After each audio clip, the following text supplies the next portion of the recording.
This week on Art of the Air, our whole show features author Robert Wolfe discussing his new book, Coyotes and Stars, Stories from the American Southwest, a singular work of Western Americana, reading several selections along with his wife and musician, Lonnie Kolak. Our spotlight on Dune Arts Foundation's production of She Loves Me, with lead cast members Kate Turner and Tristan Hepperland.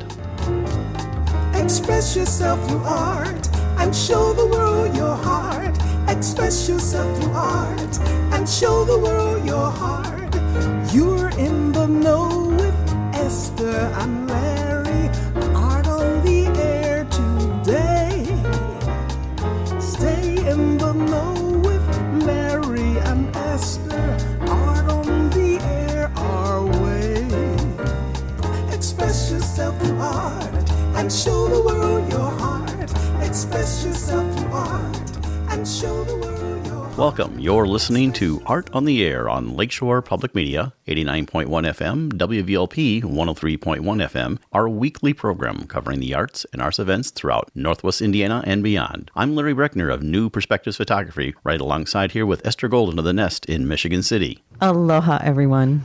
We're your hosts for Art on the Air. Art on the Air is supported by an Indiana Arts Commission Arts Project Grant, South Shore Arts, and the National Endowment for the Arts. Art on the Air is heard every Sunday at 7 p.m. on Lakeshore Public Media, 89.1 FM, also streaming live at lakeshorepublicmedia.org, and is available on Lakeshore Public Media's website as a podcast. Also heard on Friday at 11 a.m. and Monday at 5 p.m. on WVLP 103.1 FM, streaming live at wvlp.org. Our Spotlight interviews are also heard Wednesdays on Lakeshore Public Media. Information about Art on the Air is available at our website, breck.com/AOTA. That includes a complete show archive, spotlight interviews, plus our show is available on multiple podcast platforms, including NPR One. Please like us on Facebook, Art on the Air, WVLP, for information about upcoming shows and interviews. I'd like to welcome to Art on the Air Spotlight from the Dunes Arts Foundation, Dunes Summer Theater. Characters that are going to be part of the next coming production that's running July 25th through August 10th. She Loves Me, a musical with music by Jerry Bach and lyrics by Sheldon Harnick, a classic book musical. And they're going to tell us about it. We have Kate Turner here, who's playing Amelia, and Tristan Haberland, and he's playing George. Welcome to Art on the Air Spotlight. Thank you so much for having us. Yeah, very nice to meet both of you. Well, real quickly, we're going to start with you, Kate. Tell us just a little bit about your personal background as an actor, and we'll then let Tristan also tell, and then we'll talk a little bit about the show itself. Yes, I just graduated with a BA in theater and vocal performance from the University of Notre Dame. So I'm freshly out of school. I've been lucky enough to be at Dunes for the cabaret the past 3 years, and then I was also part of Bridges of Madison County last summer, which was such an awesome experience. And I grew up doing community theater and have been lucky enough to work the past couple summers doing some summer stock theater. And now I'm ready to just be, auditioning and working full time now. How long have you done theater? When did you start? Like in your... I started, I believe I was 4 years old. My mom always says I loved High School Musical. And my mom says that she heard me singing it and was like, oh, maybe Kate can sing a little bit. So I started doing community theater. I was a squirrel in Willy Wonka. That was my first gig. And then I was hooked from there. Excellent. And I know I put my daughter on stage at 5 months and Fiddler on the Roof was the baby. So we gosh. So, well, we were just talking about Fiddler on the Roof because Bach and Harnick wrote Fiddler on the Roof, and they also wrote. It's one of my personal favorite musicals, and though I don't consider myself like an actor, one of the few roles I would love to play is Tevye. So, but enough about me. Let's talk about you, Tristan. Yes, I'm going into my sophomore year at University of Central Florida. I was homeschooled throughout all of my youth, so I went through multiple different youth programs. There was a program called Arts in Motion that is like a K through 12 program that I did throughout my childhood instead of like a public school system. This is my first year at the Dunes and my first time in Indiana at all. So it's been really fun, but this is my first year doing summer stock, and it's been a great time. Really excited.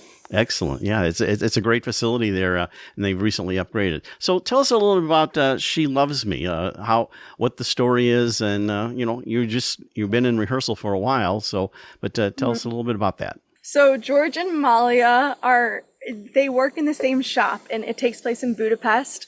And unbeknownst to them, they're writing love letters to each other. They've met through a Lonely Hearts Club, which I guess is an older version of like Hinge.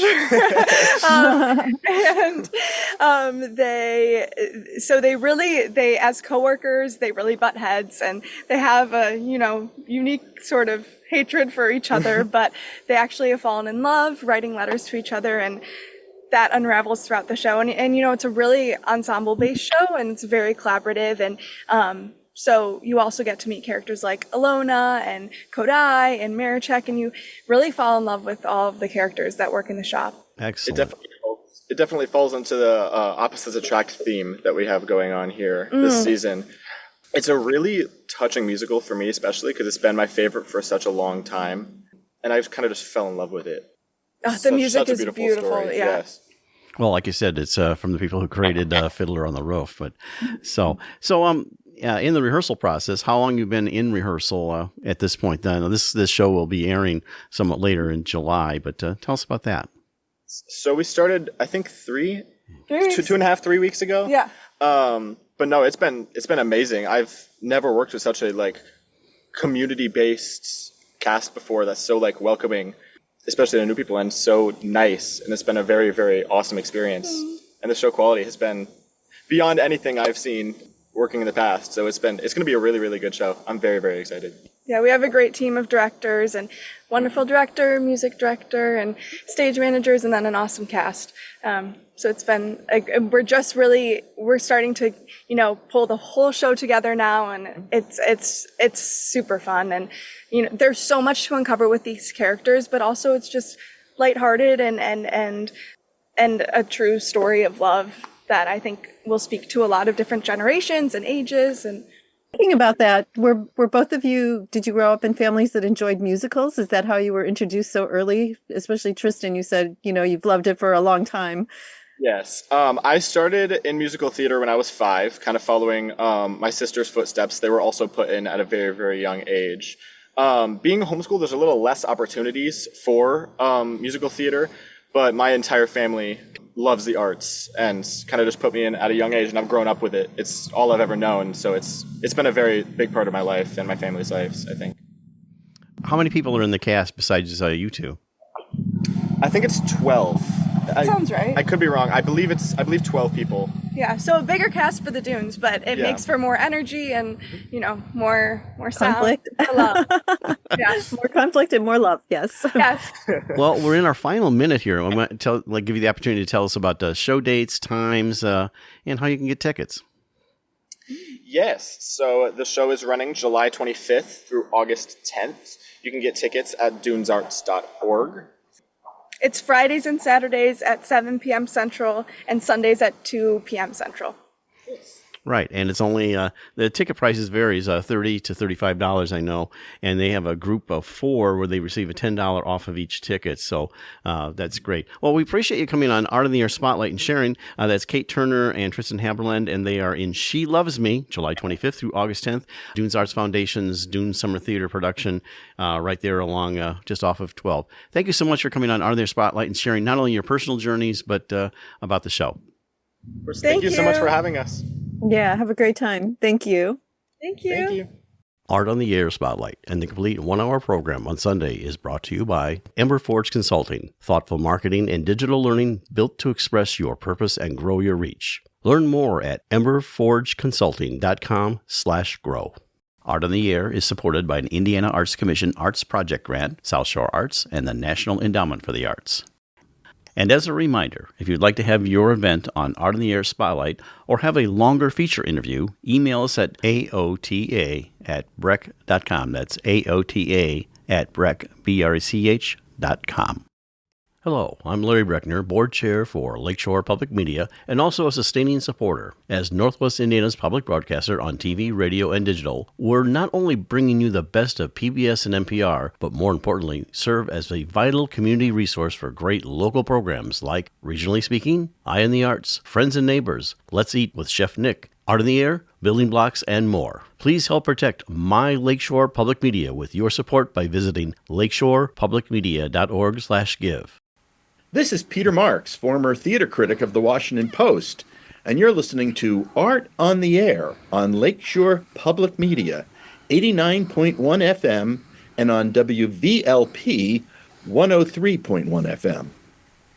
We are delighted to welcome back Robert Wolfe and Bonnie Kolak to Art on the Air. They were featured on our August 9th, 2019 program. Robert is an American writer, journalist, and entrepreneur.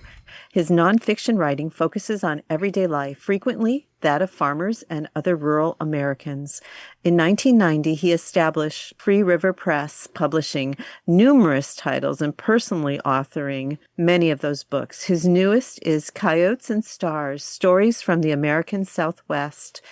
As an adolescent, one of his goals was to live in every town and city and have conversations with everyone. Poets and writers wrote. He was a ranch hand in New Mexico, a journalist in Chicago, a teacher both in an inner-city Brooklyn school and penitentiary, as well as a doctoral candidate in philosophy, a dabbler in art, a hitchhiker, and a hobo. Bonnie is a Renaissance woman, singer, songwriter, actor, painter, sculptress, printmaker, ceramicist, book illustrator, and all-around beautiful person. And for me, Bonnie and Bob are treasured, beloved friends.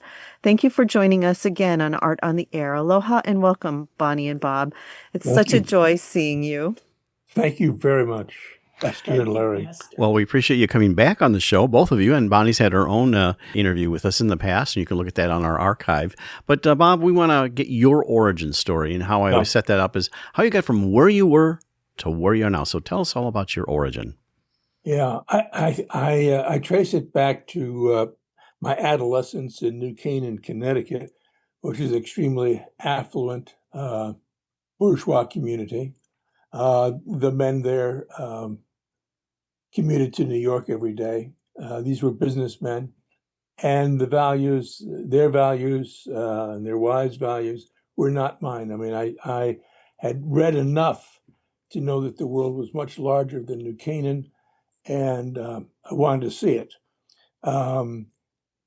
Because of my reading, and a lot of it of regionalist writings in art of the 1930s, I became enamored with this country.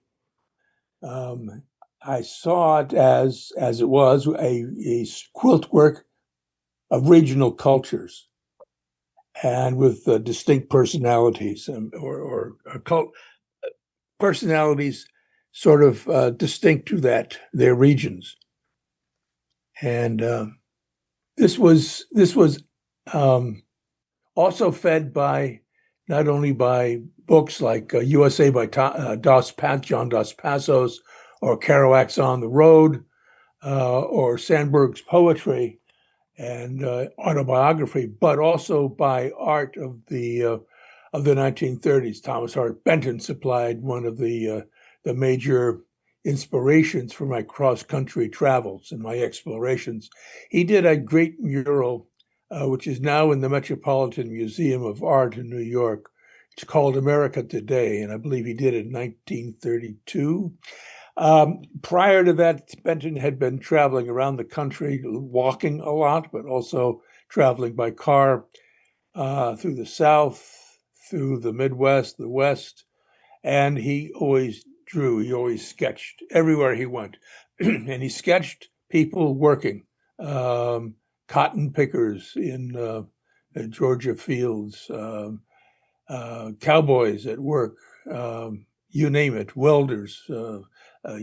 He went into steel mills and sketched men at the blast furnaces. And in New York, where he lived for many years, he did harbor operations and just drew people all over the city and so forth. He took these sketches in 1932.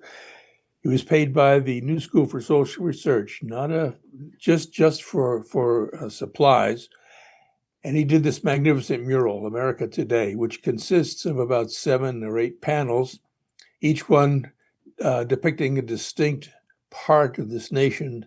As you walk into this room, it was done in a small classroom at the New School.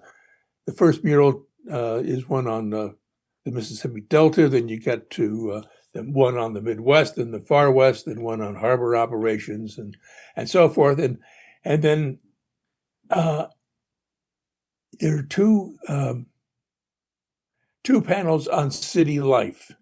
And so this was so colorful and so powerful that it really fired me up to travel around the country. I think I was 16 when my aunt brought me there to see it.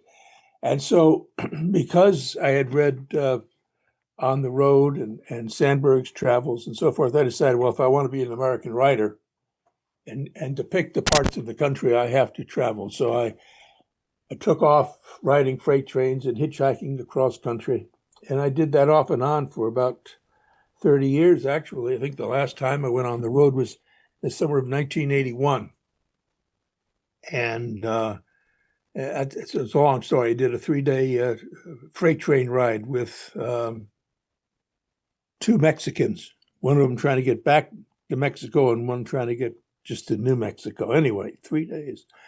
I got to know all kinds of people, and I did work many jobs. I even taught in a Brooklyn ghetto school, a school for Black women who wanted to get into the nursing profession. I was a surveyor. I taught school in Española, New Mexico. I worked on a ranch outside of Santa Fe. So all these experiences kept piling up. And when I met Bonnie and we got married and went down to Nashville in 1989, I had to invent a living for myself, and I went to work for the Board of Education teaching GED to the homeless. And I was assigned to Matthew 25, which is a shelter for homeless men. And I found that most of these men had high school diplomas, GEDs, even some college degrees and one master's degree.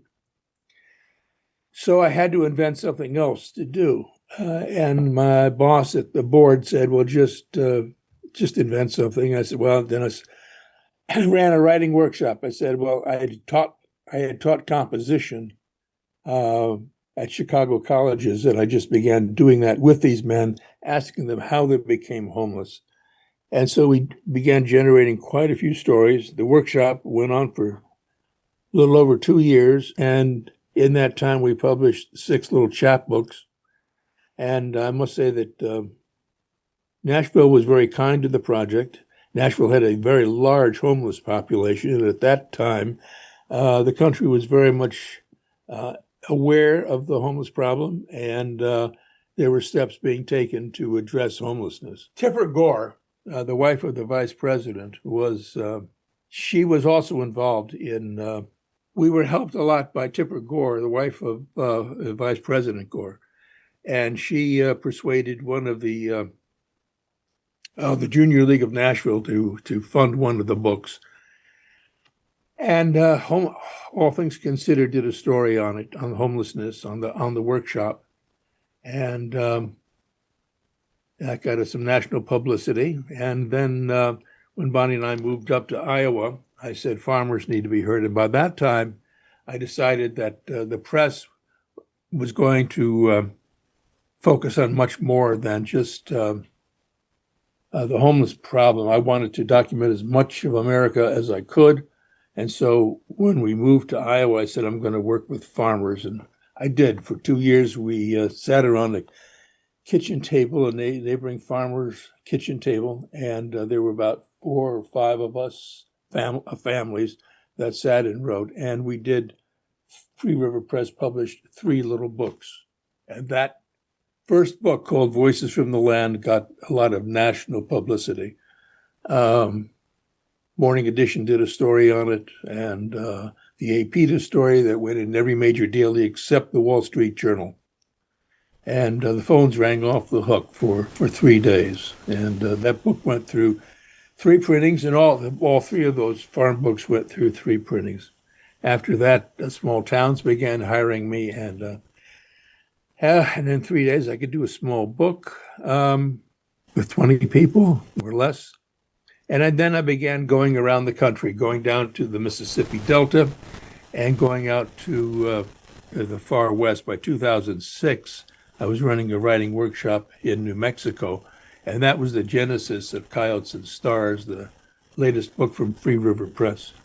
So, Bob, you were working in a shelter, so you had access to all those men to do this. How did you go about reaching out to the farm community and all those other communities to gather people to do that, or did all that press sort of?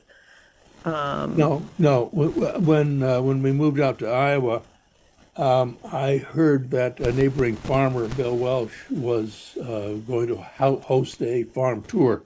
So I went on the tour. I'd already had it in mind that I wanted to do books with farmers. And I talked to his son, Greg, and Greg loved the idea, and he persuaded his father that this was a good idea. And so Bill and his wife Esther and Greg began recruiting other neighboring farmers, and that's how we got the group together. That's lovely. And so what was so it was farmers, and then what group did you? In small towns. I mean, I was contacted by 2 small towns in Iowa that had heard the morning edition story and probably had read some of the books. And so, yeah, they contacted me, Independence, Iowa, and Claremont, Iowa. And after that, it was my own initiative going into the Mississippi Delta and just making contacts. I actually had a friend down there who had been a farmer for 12 years, and he wrote a little book for me called Dirt and Duty: How I Came to Love the Land and Loathe Farming. Mm-hmm. And actually, I had asked him to write that book, begin writing it, and so that I could show excerpts to the farmers here in Iowa. And that would convince them that it was possible for even a farmer to write a book. Yeah. Bringing you forward to your current work, and we may want to hear more about your story and what it's reminiscent of. Your entire journey is kind of what Studs Terkel did years ago with Working, which is very close to my heart because I actually did the Northwest NA premiere of the actual show itself.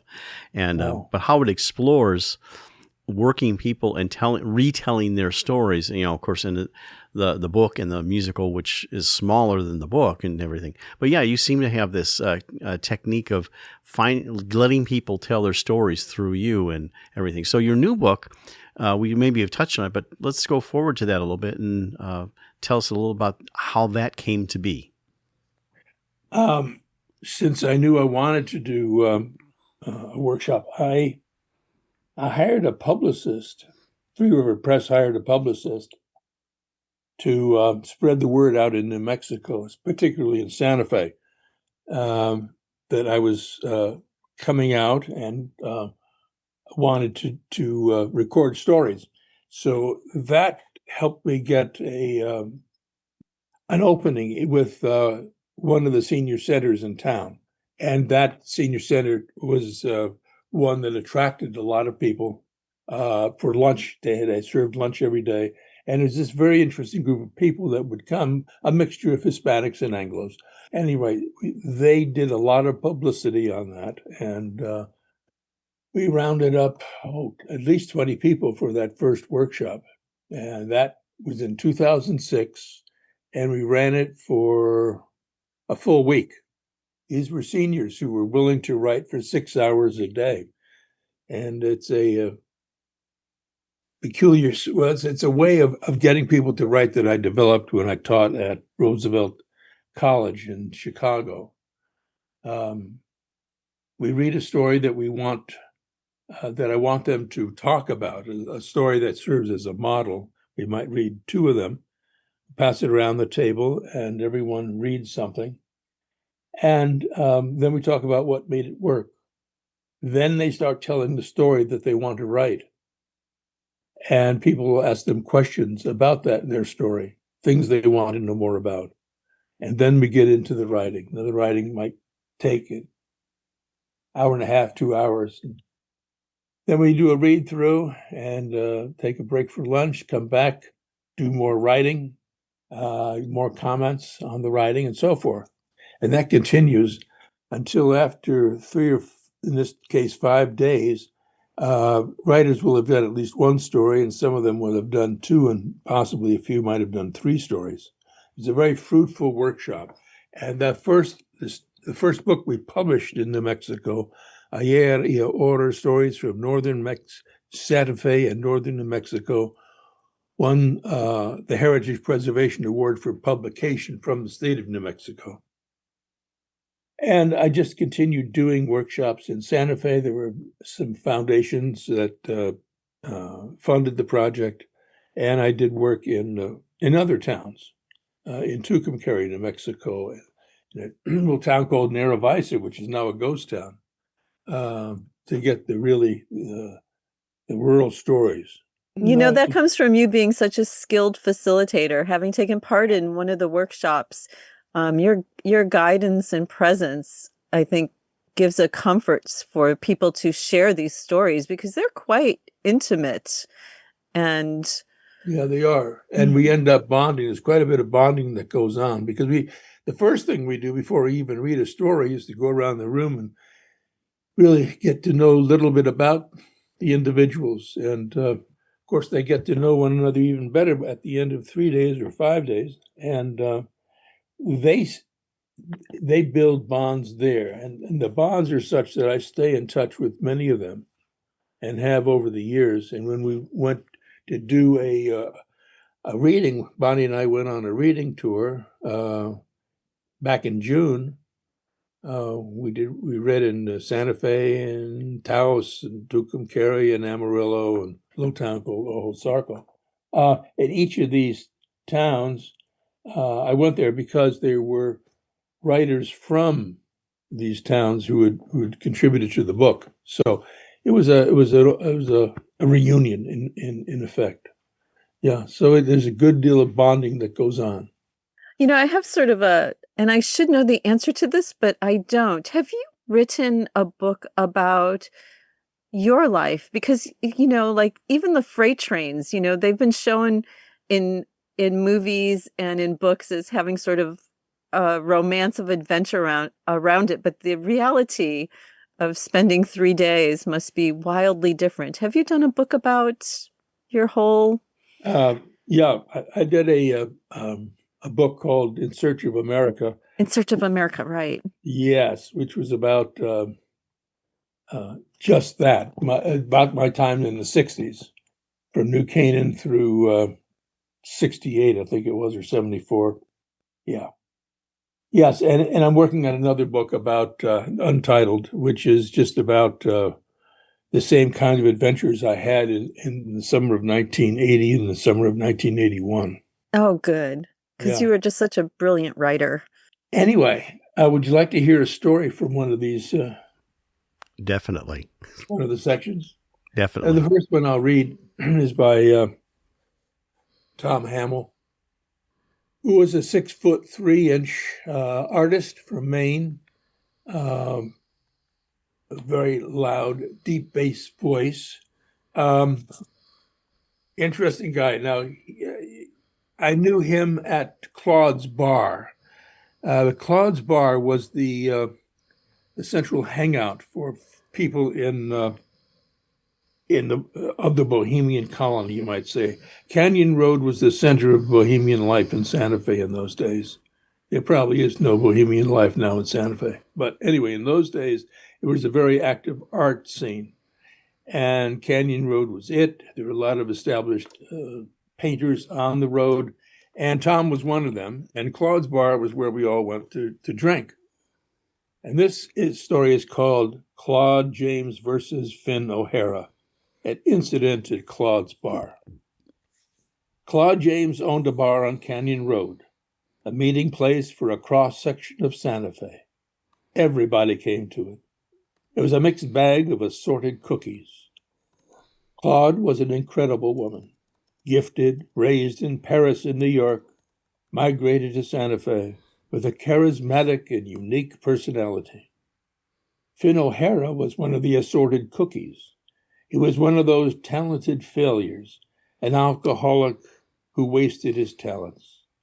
But he had charm and was liked, but had a bitter and acid tongue. Claude didn't like him, and vice versa. Then came a Saturday night, bar packed to the rafters, all the cookies plus Hal West and me, and then it happened. Finn was drunk, and so was Claude. She was holding forth with tales of Parisian life. Then Finn moved in, not wanting to be upstaged. He insulted her.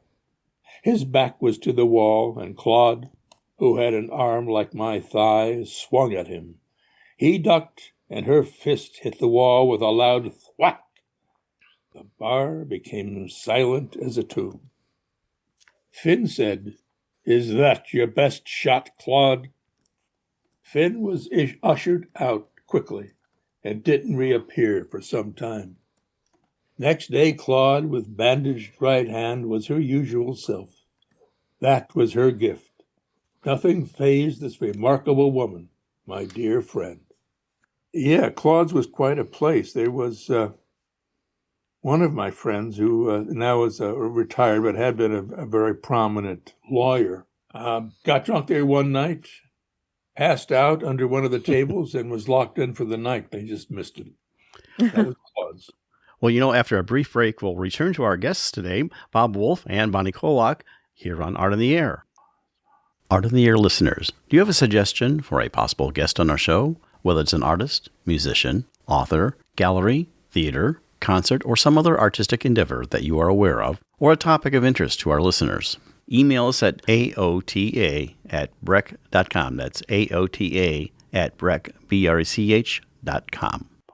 This is Clay Jenkinson for Listening to America, and you are listening to Art on the Air on Lakeshore Public Media 89.1 FM and WVLP 103.1 FM. And you're listening to our guests today, Bob Wolf and Bonnie Kolak, on Art on the Air on Lakeshore Public Media 89.1 FM and on WVLP 103.1 FM. I'd like to read one more story by Tom Hamill. It's called The Day the Sofa Was Sawed in Two.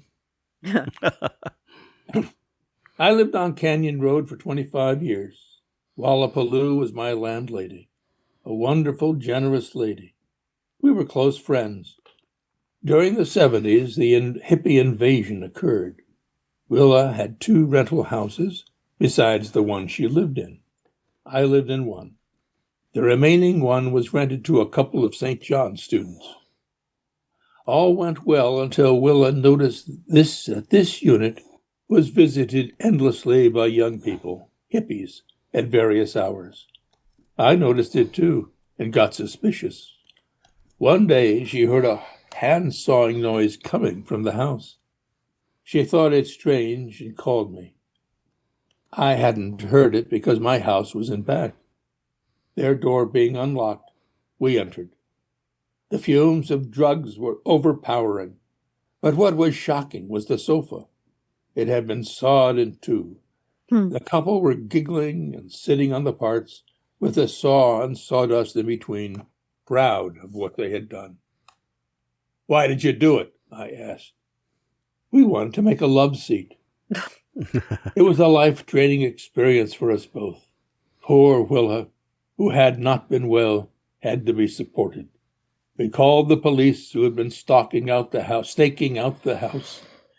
to come at once and arrest the couple, who had been dealing and using. They paid for the sofa and vanished to jail, never to attempt to saw another sofa. Hopefully. Yeah, hopefully.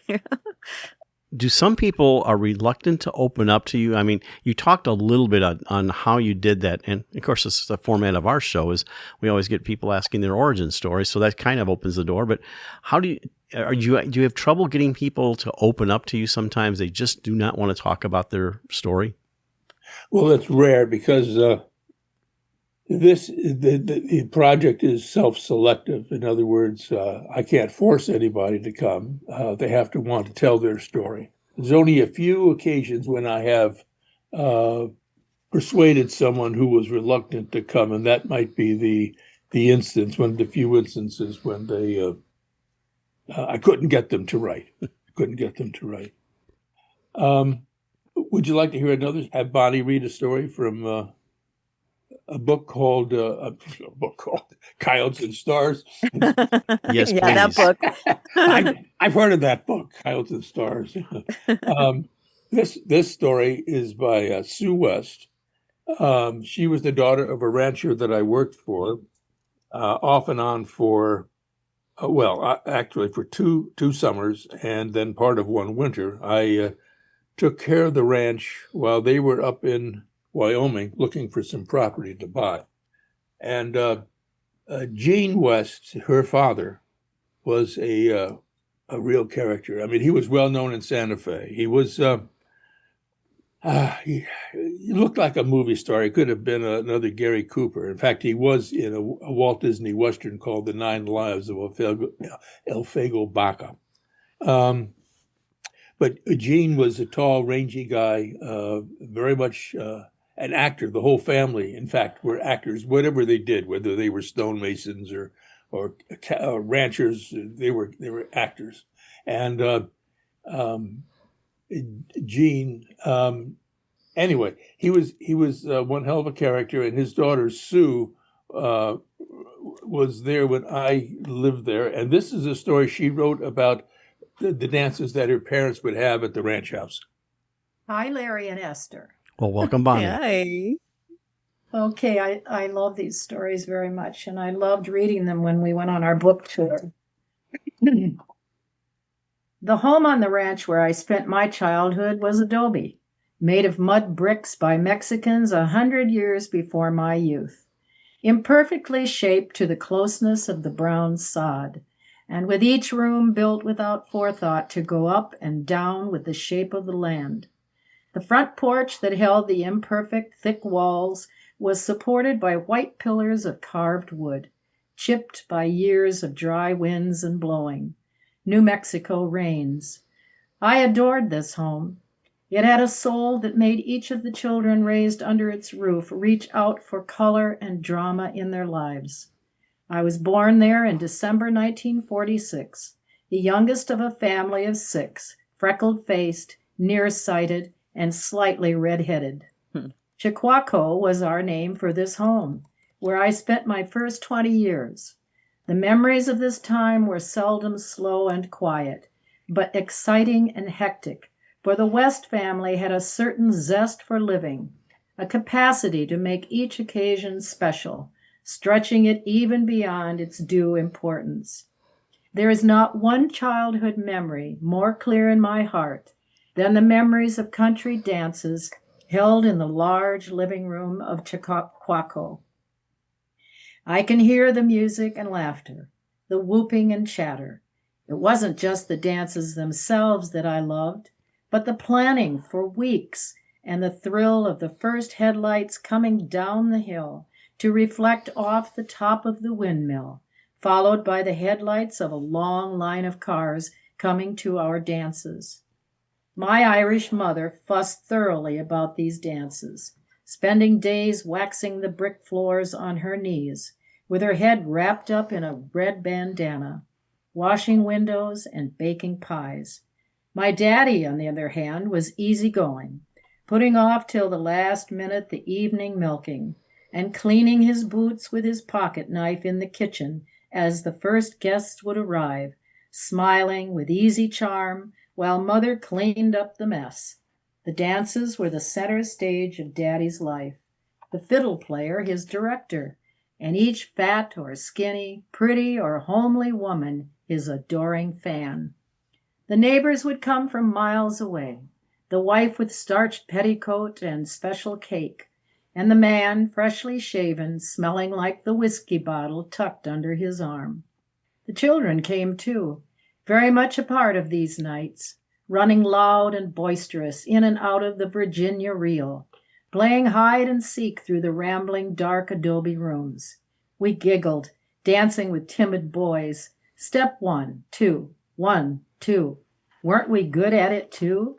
For days before we practiced dancing around the brick floor, often the palm of our own hand on the imaginary cheek of our boyfriend. We would eventually fall asleep on a pile of coats, to be awakened at dawn when the party ended and the morning milking needed doing.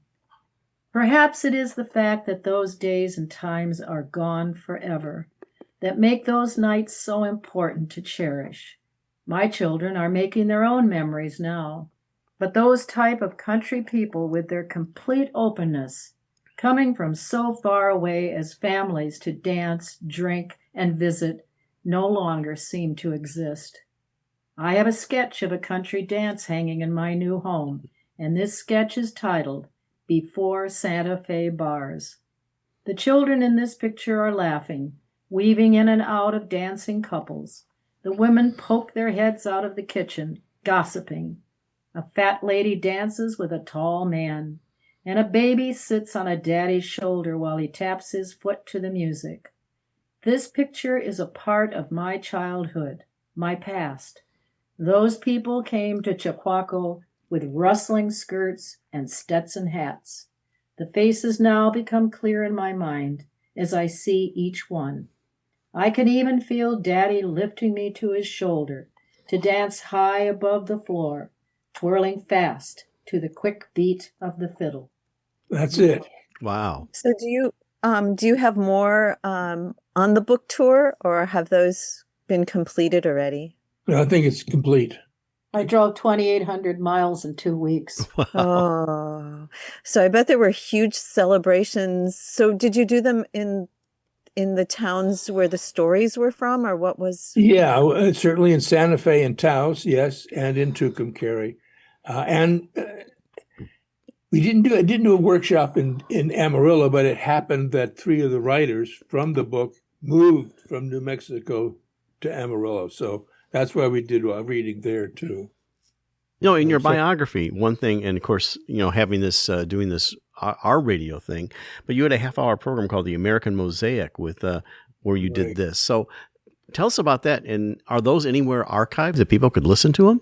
Yes. If you have a community radio, access to a community radio station, your station may run American Mosaic Radio. And if they don't, just keep calling and annoy them until they finally give up and put it on the schedule. Yes, we did 52 weeks is my recollection, and 52 episodes. And more than half of them were actually read by the authors, because when I would go back out to Santa Fe, for example, I would take my tape recorder with us. That sounds like something that would make a great podcast. Like, do you have access to those recordings? Yes. No, I should do that, but then you see, I need an intern. I need a volunteer. Well, maybe I could help you out with that. If we could find a place to put that out there, because that way people could listen to them anytime. Trying to get a radio station to pick it up and play it, but that sounds like a resource that should be available for people. And great. So maybe I love that. Chat after the show. It could be right on your website, right? It can just be published right on the website. Yeah, depending on how your website's set up, but we could, we'll chat about that. That's That'd be great. Beautiful. That'd be beautiful. Thank you. One thing I do want to say is that one of the riches of doing this is not only collecting the stories, but getting to know those people. And this relates to what Sue West was saying. She says, those country people are gone forever. And I find a lot of the people that I knew over the years in these regional cultures are gone forever. Not simply just, I mean, my friends, some of them are still alive. Many of them have passed on, but they're not making them like that anymore because the culture has become so mechanized. And we're so indebted to technology. It just creates a different kind of individual.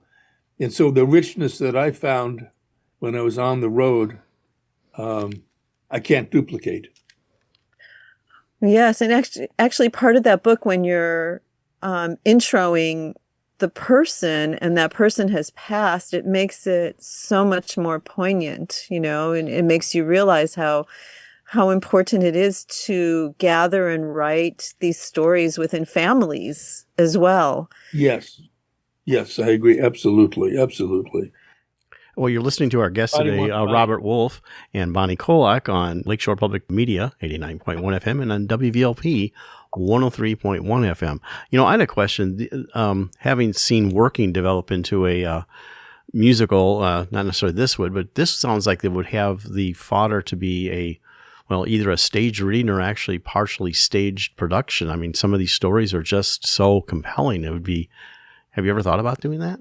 Yes, what I've done is I've created some readers' theater pieces, and some of the segments in it are my revisions, interpretations, adaptations of some of the stories that I've published. But I think that, yes, the works themselves would make a wonderful series of plays. Yeah, I mean, yes. I know. Answer is yes, I want to do more of that. And I have used these stories in my knowledge of my neighbors to write a play that was produced, and actually it was commissioned by a theater in Minnesota.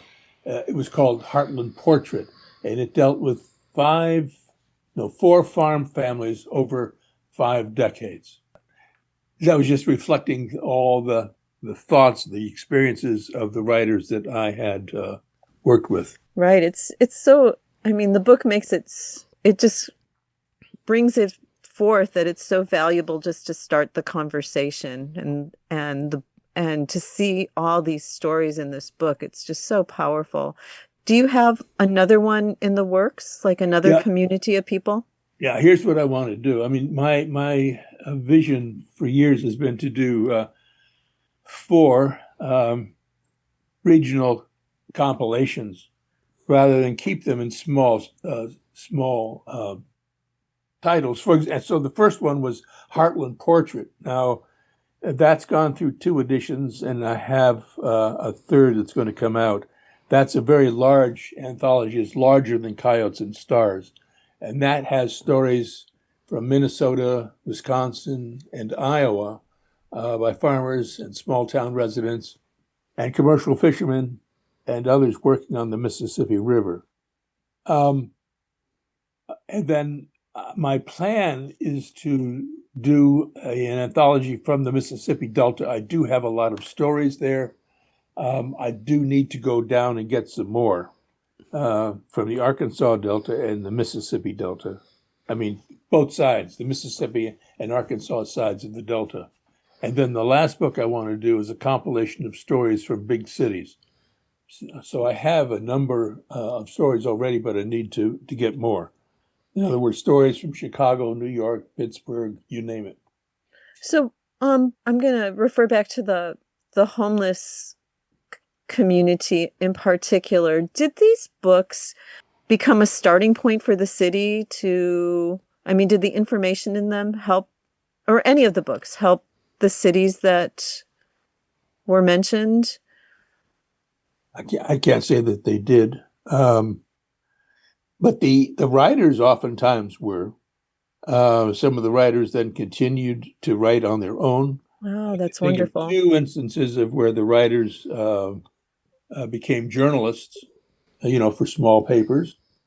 And that's wonderful. Yeah, it's helped them in other ways psychologically. Yes. And my second thought too is adapting this to a film. And not just this particular book, but you have such a wide base of stories that you could tell. Each one could probably be like either a film short or actually, put together in a feature. I realize that would have to have like a screenplay type thing, but have you thought about that? I would love it. But I don't, I mean, it's so daunting, getting an agent or whatever steps you have to take. And I'm 81 years old, but yes, I would love to do it, but I would need help again on that. If someone out here hears it, give me a call. Maybe it's time to do a series on film directors and producers. Right. On the creative forces behind film. Yeah. Right. Why don't we hit one more little story? We have about 5 minutes left here, and we want to hear one more. All right. Bonnie will read one by Dolores Griego. The backstory is I just met Dolores once. I think she came to one day of a writing workshop.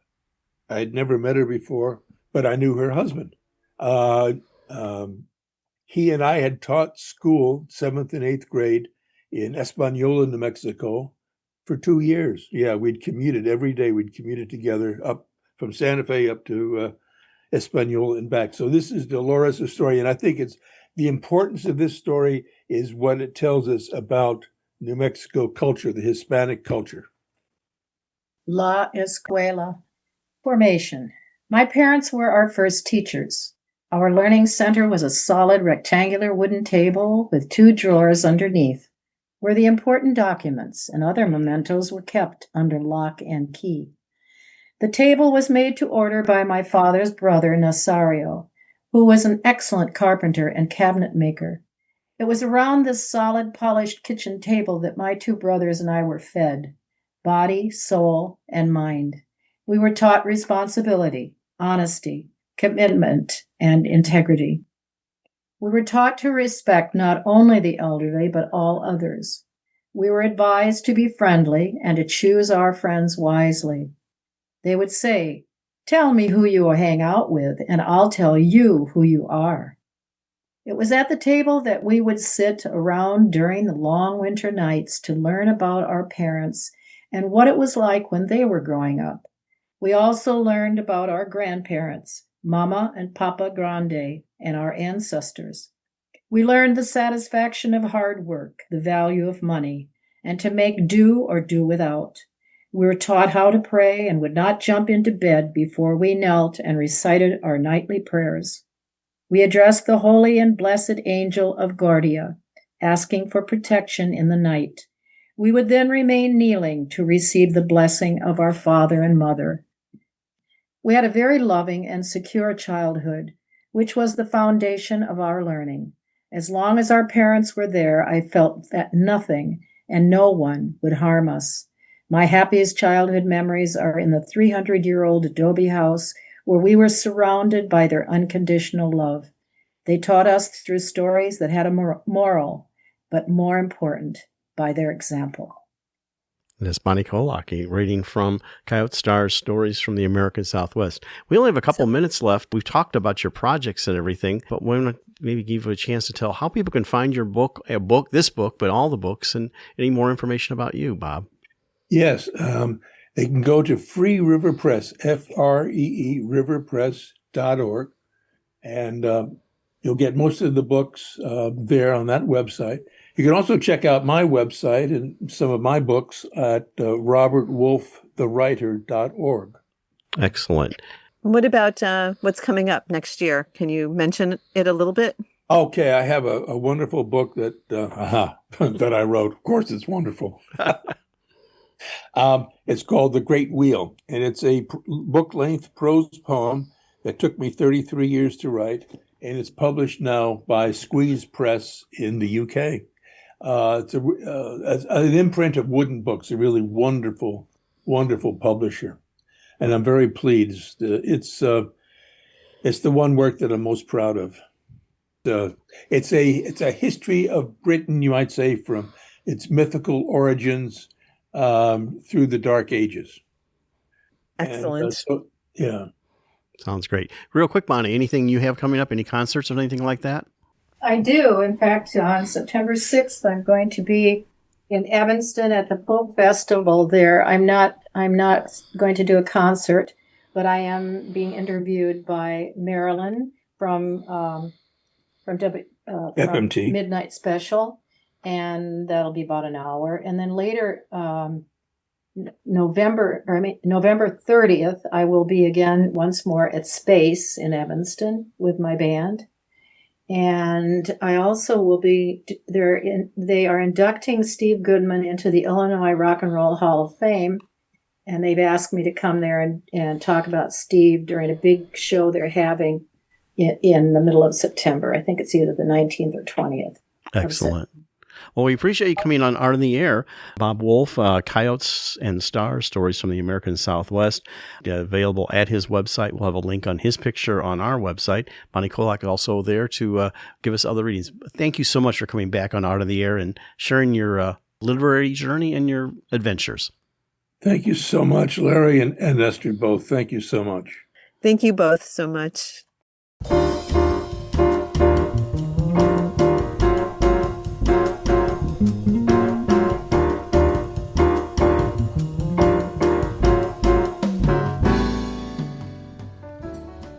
Greetings from Billy and Renee Foster. We are musicians, jazz radio show hosts, and advocates for the arts. Congratulations to Art on the Air and its dedicated hosts, Larry Breckner and Esther Golden. We want to thank you for this outstanding program and exceptional service to our arts community. No better way to stay informed as to what's happening in the arts than to listen to this informative show. Not only do we get the information, but the opportunity to listen to the thoughts of the artists themselves. We wish you many wonderful years of success. We'd like to thank our guests this week on Art on the Air, our weekly program covering the arts and arts events throughout Northwest Indiana and beyond. Art on the Air is heard Sunday at 7 p.m. on Lakeshore Public Media, 89.1 FM, also streaming live at lakeshorepublicmedia.org, and is available on Lakeshore Public Media's website as a podcast. Art on the Air is also heard Friday at 11 a.m. and Monday at 5 p.m. on WVLP 103.1 FM, streaming live at wvlp.org. If you have a smart speaker like Amazon Alexa, Google Assistant, or Apple Siri, just tell it to play Art on the Air to hear the latest episode. Our Spotlight interviews are heard every Wednesday on Lakeshore Public Media. Thanks to Dee Dotson, Vice President of Radio Operations for Lakeshore Public Media, and to Greg Kovach, WVLP's Station Manager.